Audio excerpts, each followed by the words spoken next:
My name is Tennyson Stead. This is the 8-Sided Blog, and today we're going to talk about what special effects are actually for, because they get misused, and we're going to fix it. In previous 8-Sided Blogs, we have discussed how cinema is a language of action and how stories in cinema are built from the efforts our characters are making to achieve goals. And it's an actor's job to perform those actions, which is why we call them actors.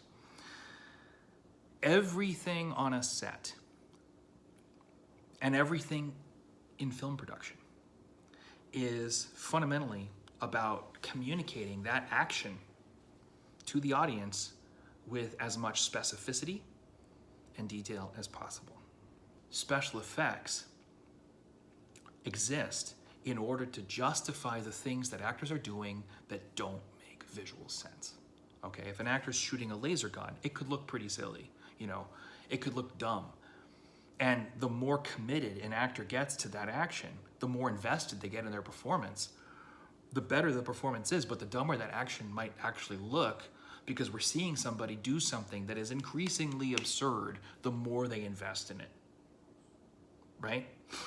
The way we solve that problem is by taking the absurdity out, by presenting the actual visual facts of the action itself. So if a person shoots a laser gun, we show the laser so that you go, oh gosh, that's why this is so dangerous. That's why they're so focused. This is actually a very destructive tool. No wonder no wonder they're so intent. As soon as an effect or an effects shot stops justifying the actor, and as soon as it starts giving the audience other information about the film, right? As soon as it starts selling itself and selling the splendor of the movie or the spectacle of the movie as opposed to selling the actor's action, that effect shot has overstayed its welcome. And there are a lot of movies out there that build cuts and build effect shots specifically to try and, sell the world building and sell the visual splendor of this or that environment. And those effect shots always feel a little inert. They feel a little dead inside, even when they're gorgeously executed, because they're not necessary to the action of the story. Two really good examples of effect shots that I like to lean on are, first of all, we're going to talk about Steven Spielberg because we should. And the sequence that I like to reference is the sequence in Minority Report when Tom Cruise is trying to escape the magnetic car that's going up the side of the building, right? There's some amazing visuals, especially if you saw that movie in theaters and you hadn't really seen those images before. There was a lot of really startling and surprising stuff to watch in that sequence. And it's an iconic sequence, and I think for a lot of people, it kind of helped define the movie.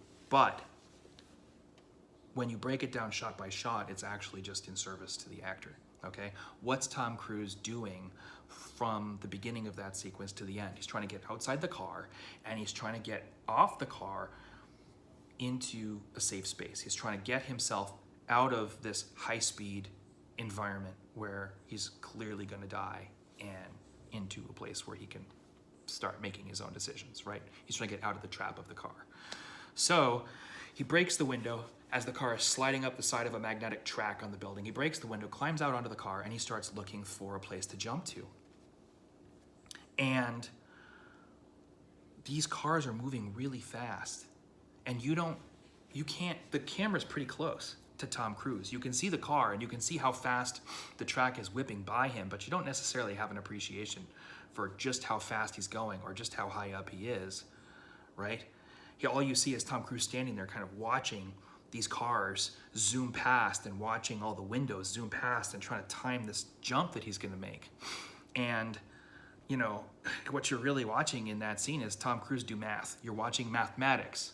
You're watching somebody judge spatial relationships. It's fundamentally not the most interesting thing you could be watching during an action sequence, except for the fact, let's pull back, okay? Let's take a look and see that this man's 50 stories in the air, moving at 300 miles an hour, and he's surrounded by cars that are whipping past him, and the slightest miscalculation is going to get him killed. And oh, by the way, he's trying to keep his balance while all this is going on. Okay, let's get back to the math.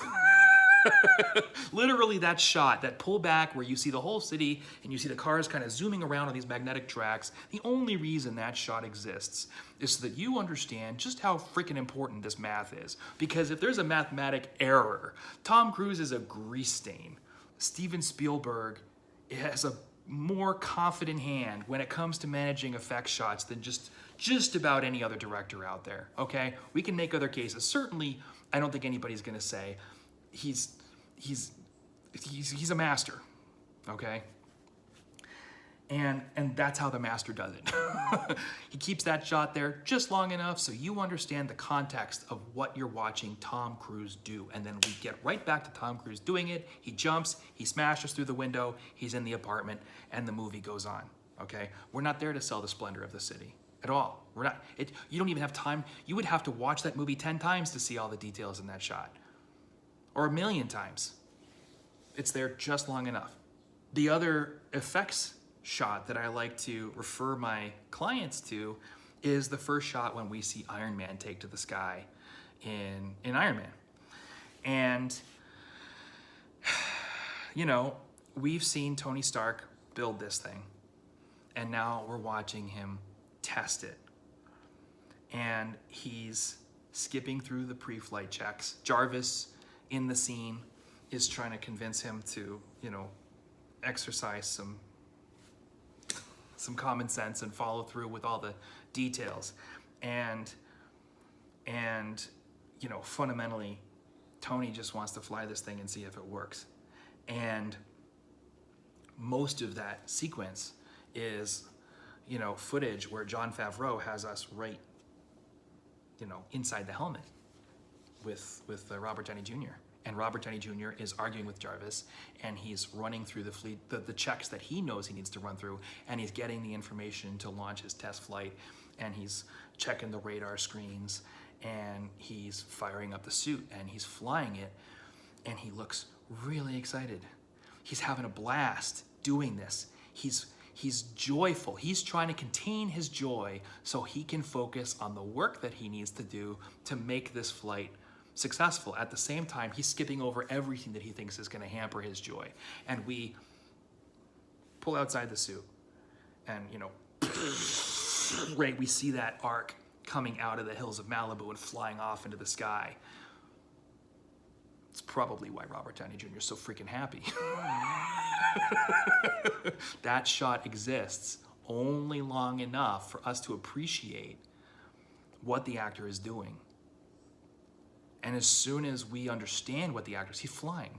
As soon as we understand that, shot's over, moving on. That's how effect shots are supposed to work. They're supposed to justify the actor. That's all they're for. They don't need to be on screen for a moment longer than it takes to accomplish that job.